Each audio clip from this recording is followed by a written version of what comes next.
இந்த synaptic cleft இருக்குது பார்த்தீங்களா, இது வந்து ரொம்ப ஒரு அழகான இடம், ரொம்ப சின்னது. சினாப்ஸ் எப்பயுமே அனாட்டமிக்கலாக யுனைட் ஆகாது, ஆனால் ஃபிசியலாஜிக்கலாக யுனைட்டடாக இருக்கும். இது கொஞ்சம் குழப்பமாக இருக்கும், நான் விளக்குறேன். சினாப்ஸ் அப்படின்றது ஒன்றுலேருந்து ஒன்றுக்கு செய்தி போகிறது, ஒரு இணைப்பு, ஒரு ஜங்ஷன் சொல்கிறோம் இல்லையா. ஒருவா நம்ம ஜங்ஷன் சொன்னோடனே ரெண்டு இடிக்கிற மாதிரி தானே, ஒன்று இடிக்குது. ஒரு ட்ரெயினும் இன்னொரு ட்ரெயினும் ரெண்டு கம்பார்ட்மெண்ட்டு சேரும் போது அது இடிச்சு தானே போகுது, ஒரு பக்கத்தில் போய் நிற்கலையே.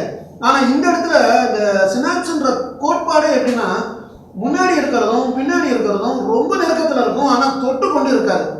ரொம்ப டீசெண்டாக இருக்கக்கூடிய ஒரு ஹஸ்பண்ட் ஒய்ஃப் ஒரு பார்க்குக்கு போனாங்கன்னா எப்படி போவாங்க, கட்டி பிடிச்சிட்டு கையை பிடிச்சிட்டுலாம் போக மாட்டாங்க. அவங்க தள்ளி போவாங்க, இவங்க தள்ளி போவாங்க, ஆனால் ஒன்றா தான் போவாங்க. ஒரு சின்ன கேப், ஒரு டீசெண்டான கேப் ஒன்று இருக்கும். இது மாதிரி தான் இந்த சினாப்ஸோடைய அமைப்பு.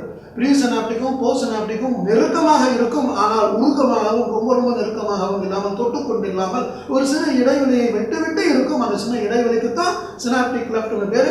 ஆகையால் ஒரு சினாப்ஸுக்கு வந்து ஒரு ப்ரீ சினாப்டிக் டெர்மினல், ஒரு போஸ்ட் சினாப்டிக் மெம்பரேன், நடுவில் ஒரு சின்ன சினாப்டிக் கிளெஃப்ட், இது மூணு சேர்ந்தால் தான் அது ஒரு சினாப்ஸ். புரியுதோ? நன்றி.